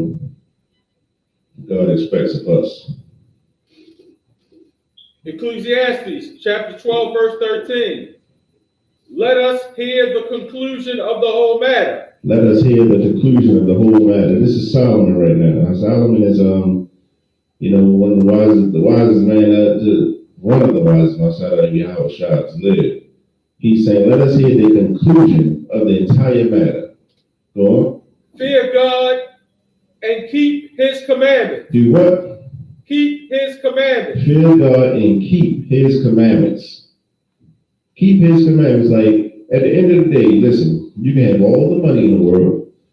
You know, you can have the biggest cars, the biggest houses. You can have everything, you know, that this wicked nation or this wicked earth, you know, could give you. You can have all these things, but at the end of the day, the duty of man is to fear God and keep his commandments. Because this is the love of God, that we keep his commandments. You know, and this is what coming into the I.S.U.P.K. you'll learn. A lot of people, because we've been taught as a nation that we ain't got to keep laws, statutes, and commandments is done away with. We don't have an inkling of what the law is actually telling us to do. We have laws for everything. We have laws for how we deal with each other in business practices. We have laws for how we deal with each other as far as, you know, having a spouse, for dealing with children. I mean, we have laws for every single thing, and these laws are not laws that's given to oppress us or laws that's given us to hinder us. These laws are given to us because we are a holy and righteous people. You see what I'm saying? To keep the integrity of the nation. This is what these laws are for. You know, and that's why we gotta come out to churches, we gotta come out to Muslim mosques, we gotta come out to these temples and these shrines, we gotta come out of these places and we gotta come into this I.S.U.P.K. because this is the only place where brotherhood and learning to keep the law of God is going to be taught. You know, everybody needs a moral compass. You know, some would say that, you know, you're born with it. You know, as a child, I know right from wrong, you know. No, you don't. You absolutely do not. You feel me? You know, every child, until he's taught, disobeys his parents. He tries his parents, his or her parents, you feel me? Like, that's what children do. That's why you got to teach them. That's part of raising children, you feel me? If that was the case, if we didn't have to do these things, you know, pretty much we would be animals.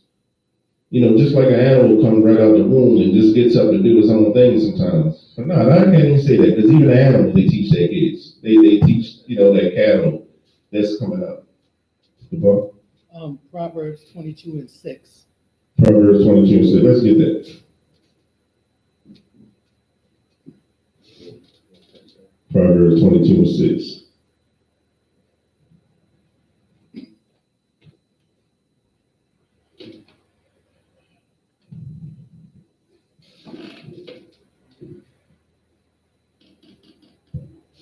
It's a very important night. You know, every Wednesday, man, we got biblical law class, man. Check us out. You know, get to these classes. You got the scripture to go read. Proverbs chapter 22, verse 6. Train up a child in the way he should go, and when he is old, he will not depart from it. Train up a child in the way he should go, and when he is old, he should not depart from it. That's what we must do as a nation all over again. Now, the Most High say, you know, you gotta come like a child comes. You see what I'm saying? Come humble and ready to be taught.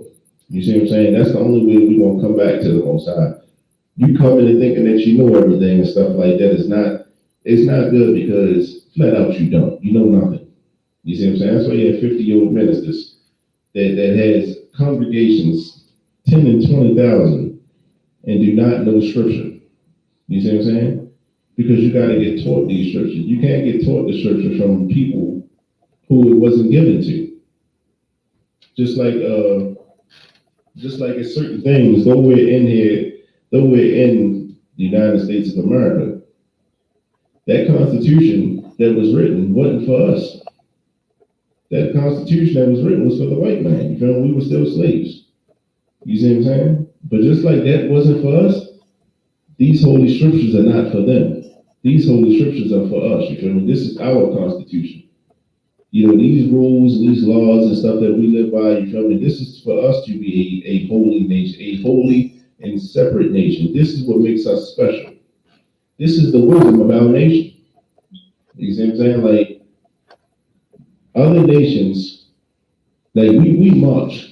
We like to march. Like, we're people who like to march for, you know, Lord knows what. You see what I'm saying? We'll march for everything, you know.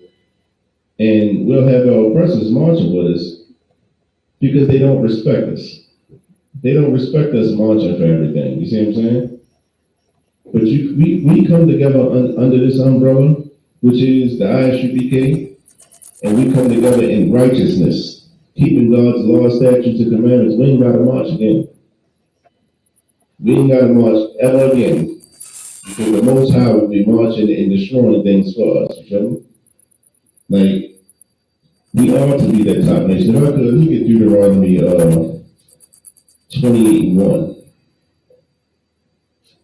Like, we see a lot of the curses that we're under right now. You feel me? Like, we are under a lot of curses, but we want to talk about the blessings, you know, according to scripture. You know, because us keeping the law this is what our future holds for us. You feel me? Deuteronomy 28:1.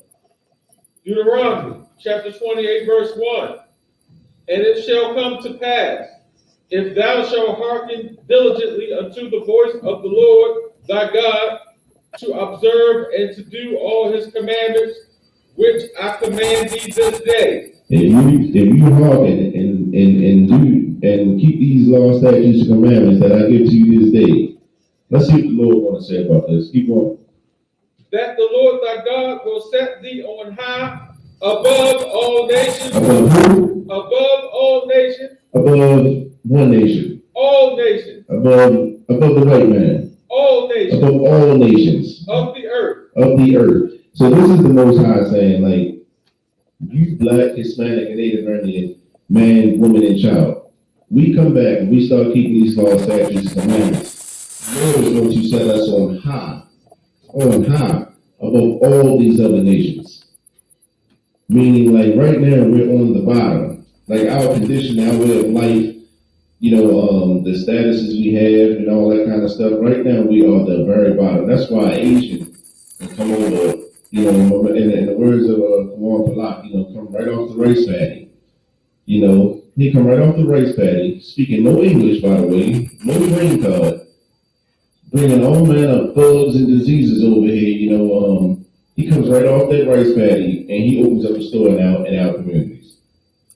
You know, sending kids to Princeton and Yale and Harvard with cash money that he's taking from our communities. You see what I'm saying? That's because we're low right now. The Lord is saying that he's going to set us on high. Let me get some more of that.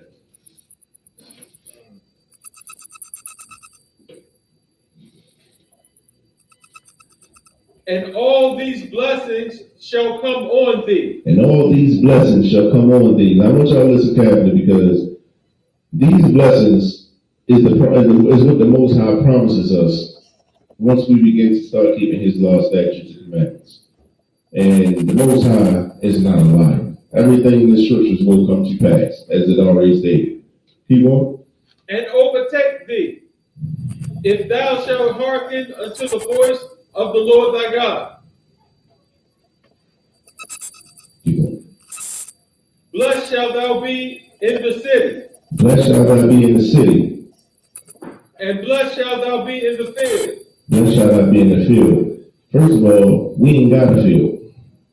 At this point, we ain't got a field to be blessed in. You see what I'm saying? But blessed shall we be in the city. Right now in the city, the homicide rate is ridiculous. Like, it's well over 100 already. You know, it's probably closer to 200 at this point in time. You know, that's because we're not blessed in the city. We're actually cursed in the city. But imagine that city where that city of blacks, Hispanics, and Native Americans, and there's no murders. There's peace and there's harmony. This is the blessing that the Most High is talking about.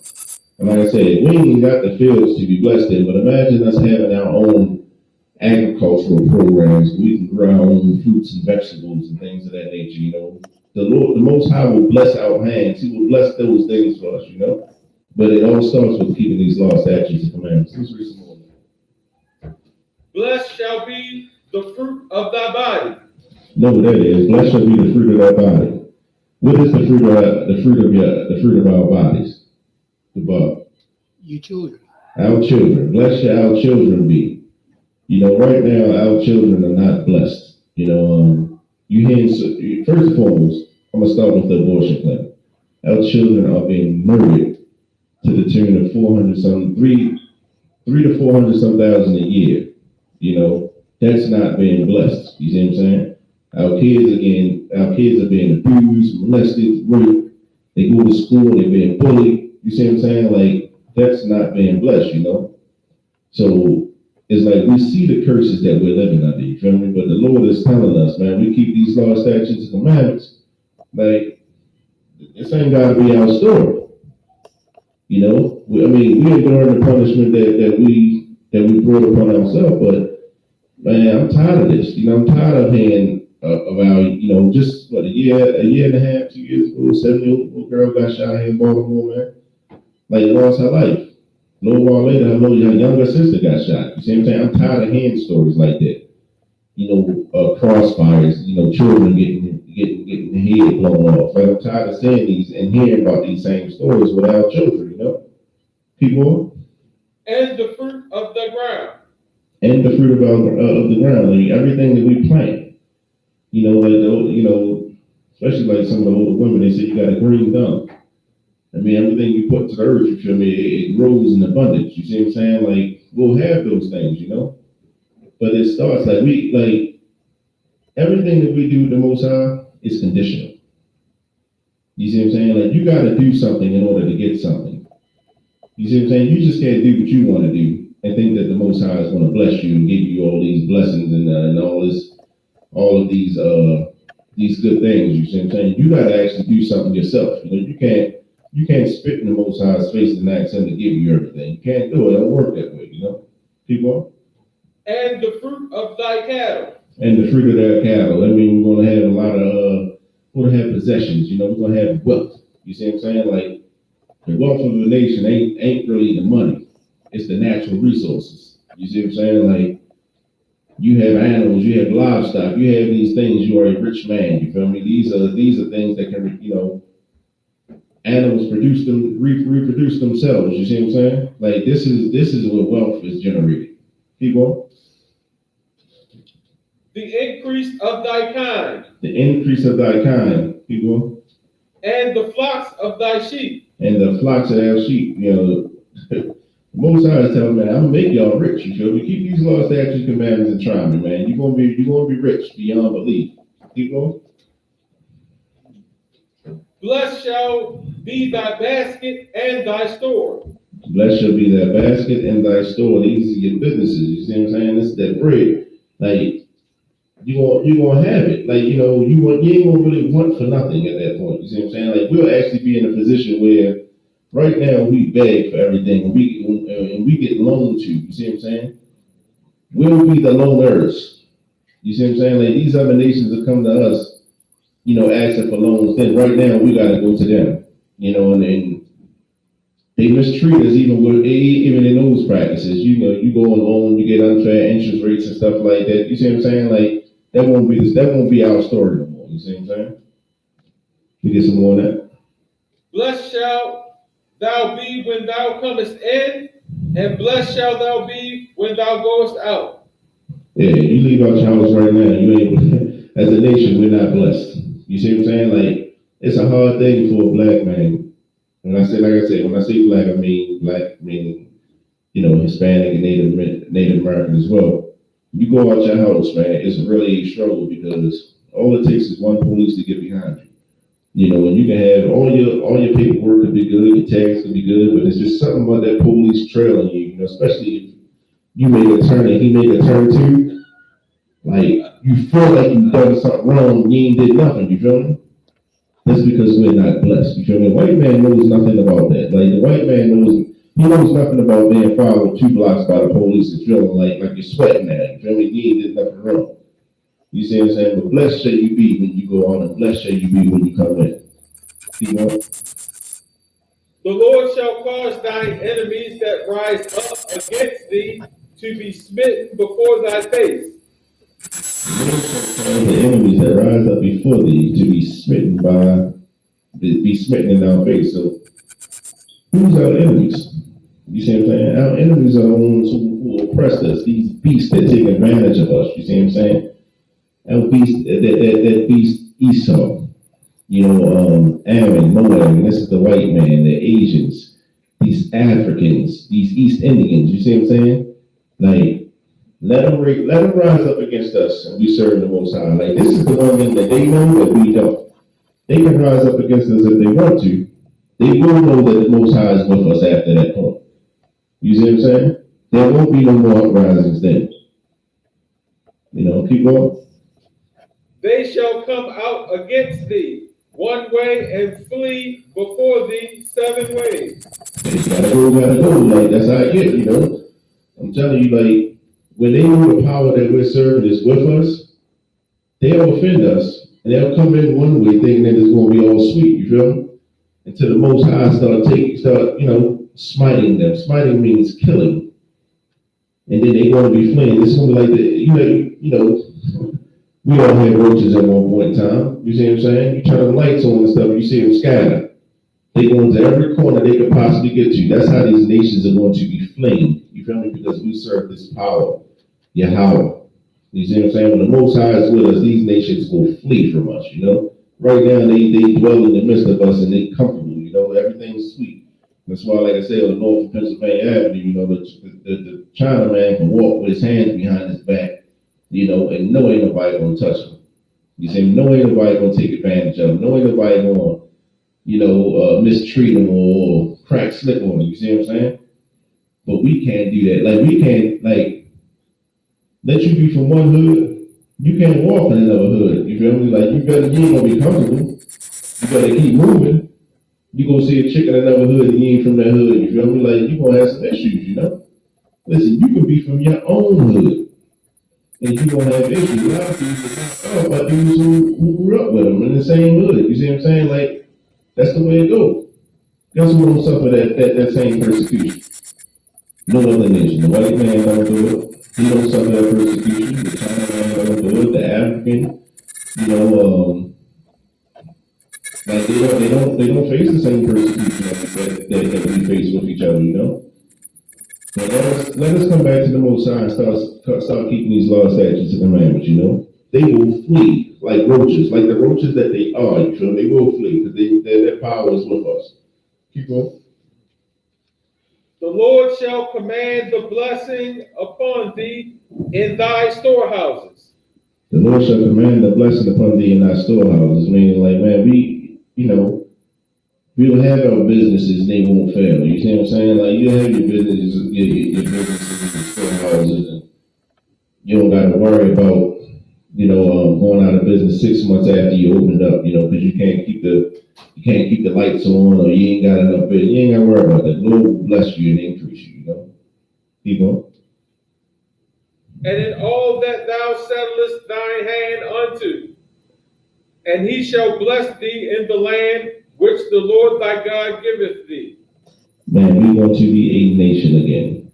You see what I'm saying? A nation under one power. You see what I'm saying? And that's what the Lord is telling us. Right now, we don't know who we are. We don't have no identity. Most of us claim to be this, claim to be that. We claim everything except for who we are. Like, that's not what the Most High intends for us. You see what I'm saying? Like, the Most High is saying, come back, keep these laws, statutes, and commandments, man, and you will be a nation again. You will not only be a nation, you'll be a nation that's going to be feared. You see what I'm saying? Any more on that?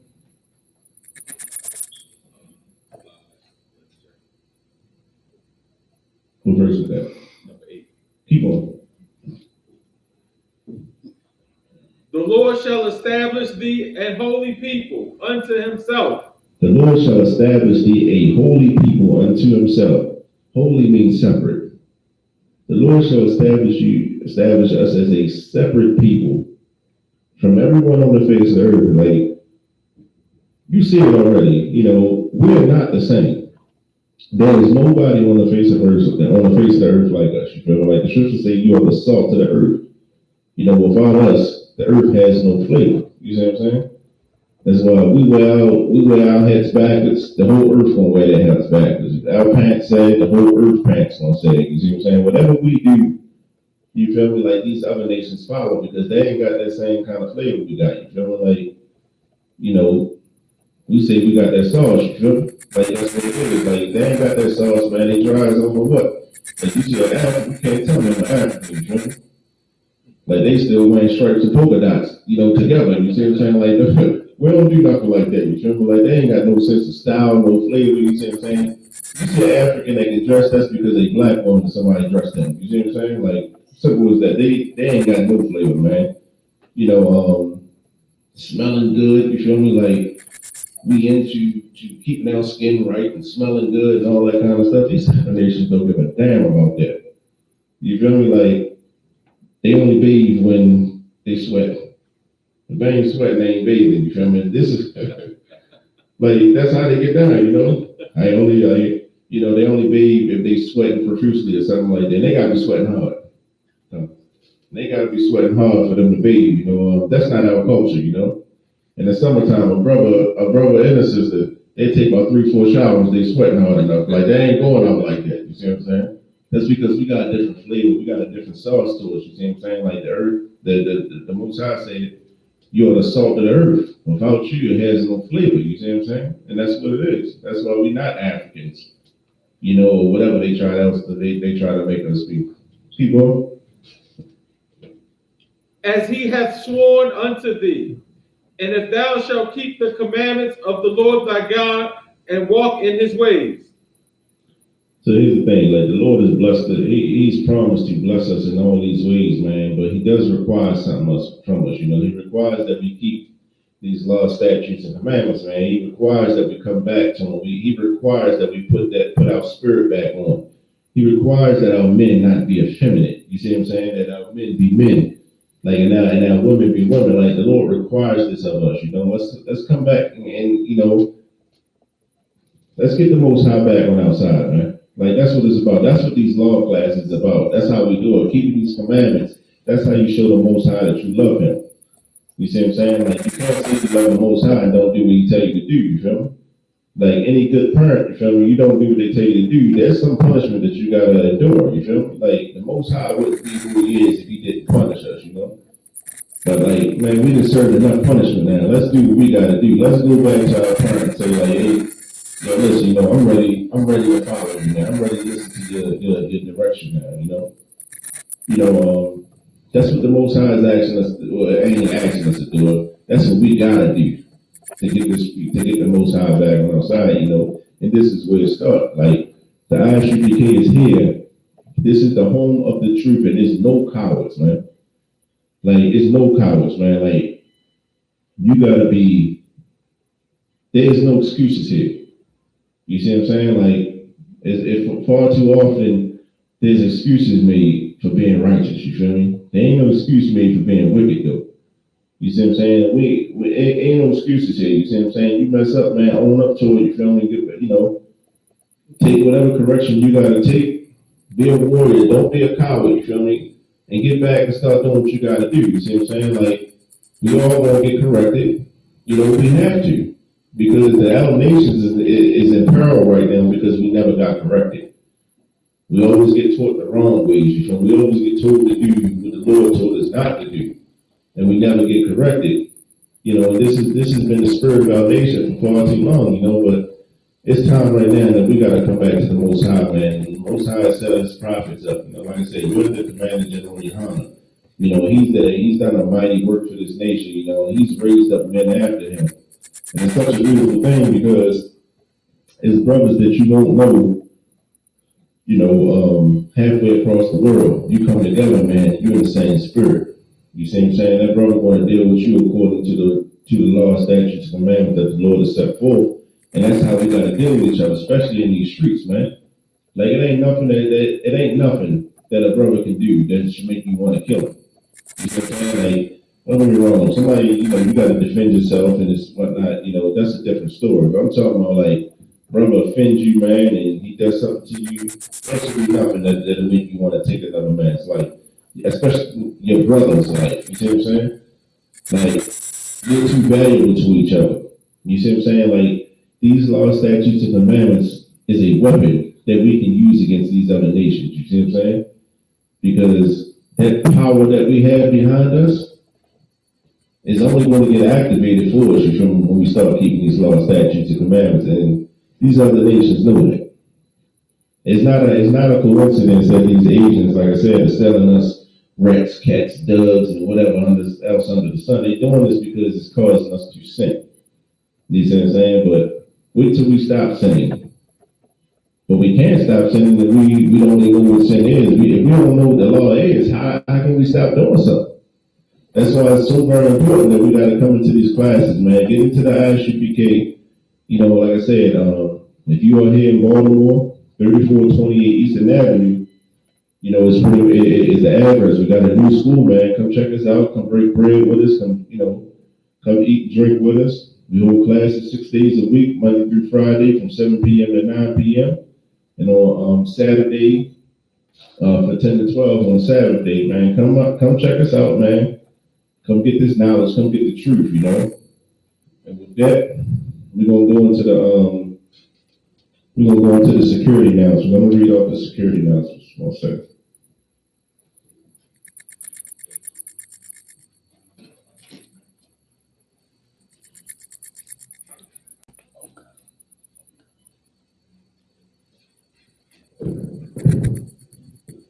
Security announcements. We are the I.S.U.P.K. at 1 West 125th Street Hall in New York under Commander General Yohanna.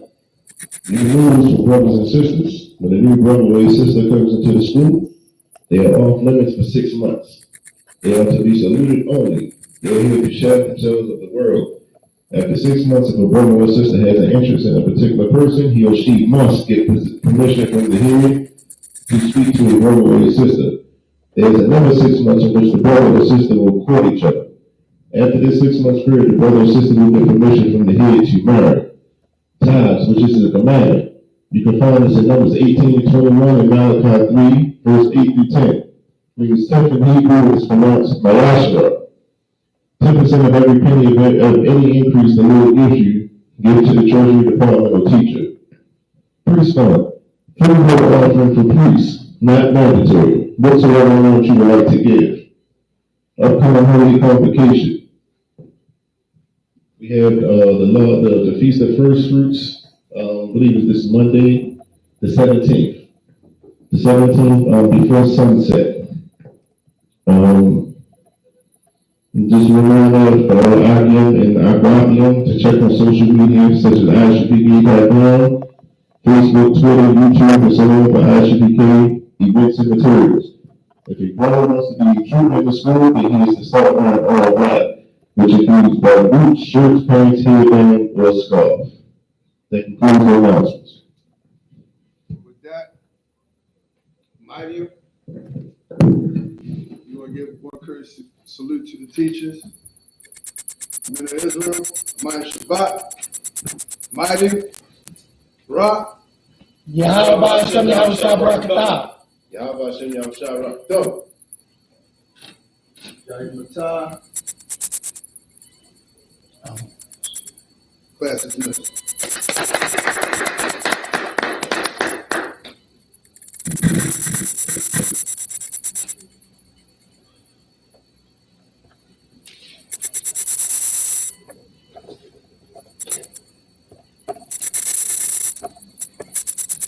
Let's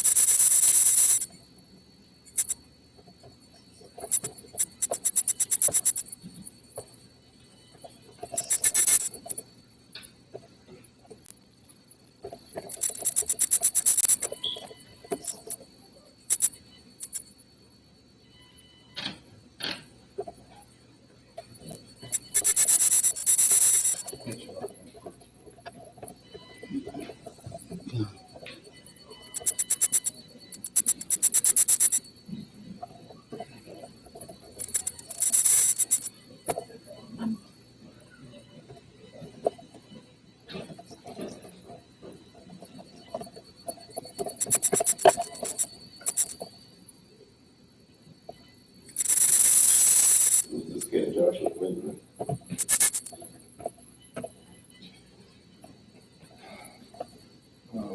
Old Testament Hebrew.